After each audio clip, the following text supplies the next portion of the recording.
The Making of a Euromess. By Paul Krugman. Lately, financial news has been dominated by reports from Greece and other nations on the European periphery. And rightly so. But I've been troubled by reporting that focuses almost exclusively on European debts and deficits, conveying the impression that it's all about government profligacy, and feeding into the narrative of our own deficit hawks, who want to slash spending even in the face of mass unemployment, and hold Greece up as an object lesson of what will happen if we don't.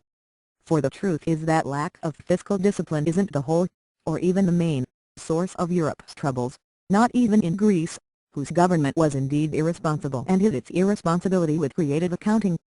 No, the real story behind the Euromess lies not in the profligacy of politicians but in the arrogance of elites, specifically, the policy elites who pushed Europe into adopting a single currency well before the continent was ready for such an experiment. Consider the case of Spain, which on the eve of the crisis appeared to be a model fiscal citizen. Its debts were low, 43% of GDP in 2007, compared with 66% in Germany. It was running budget surpluses. And it had exemplary bank regulation. But with its warm weather and beaches, Spain was also the Florida of Europe, and like Florida, it experienced a huge housing boom. The financing for this boom came largely from outside the country. There were giant inflows of capital from the rest of Europe, Germany in particular. The result was rapid growth combined with significant inflation.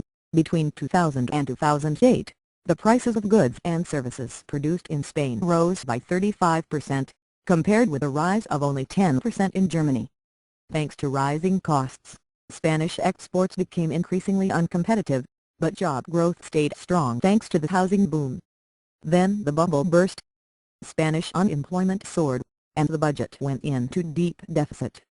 But the flood of red ink, which was caused partly by the way the slump depressed revenues and partly by emergency spending to limit the slump's human costs, was a result, not a cause, of Spain's problems. And there's not much that Spain's government can do to make things better. The nation's core economic problem is that costs and prices have gotten out of line with those in the rest of Europe. If Spain still had its old currency, the peseta, it could remedy that problem quickly through devaluation, by, say, reducing the value of a peseta by 20% against other European currencies. But Spain no longer has its own money, which means that it can regain competitiveness only through a slow, grinding process of deflation. Now, if Spain were an American state rather than a European country, things wouldn't be so bad.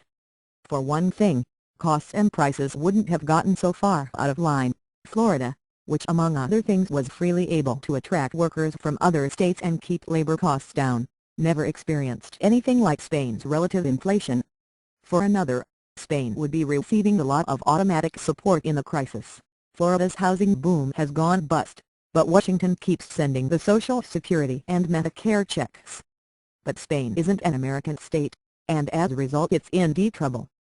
Greece, of course, is in even deeper trouble, because the Greeks, unlike the Spaniards, actually were fiscally irresponsible. Greece, however, has a small economy, whose troubles matter mainly because they're spilling over to much bigger economies, like Spain's.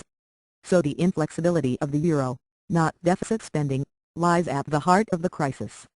None of this should come as a big surprise.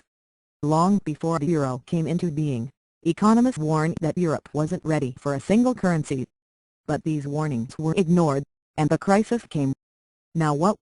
The breakup of the euro is very nearly unthinkable, as a sheer matter of practicality. As Berkeley's Barry H. Green puts it, an attempt to reintroduce a national currency would trigger the mother of all financial crises.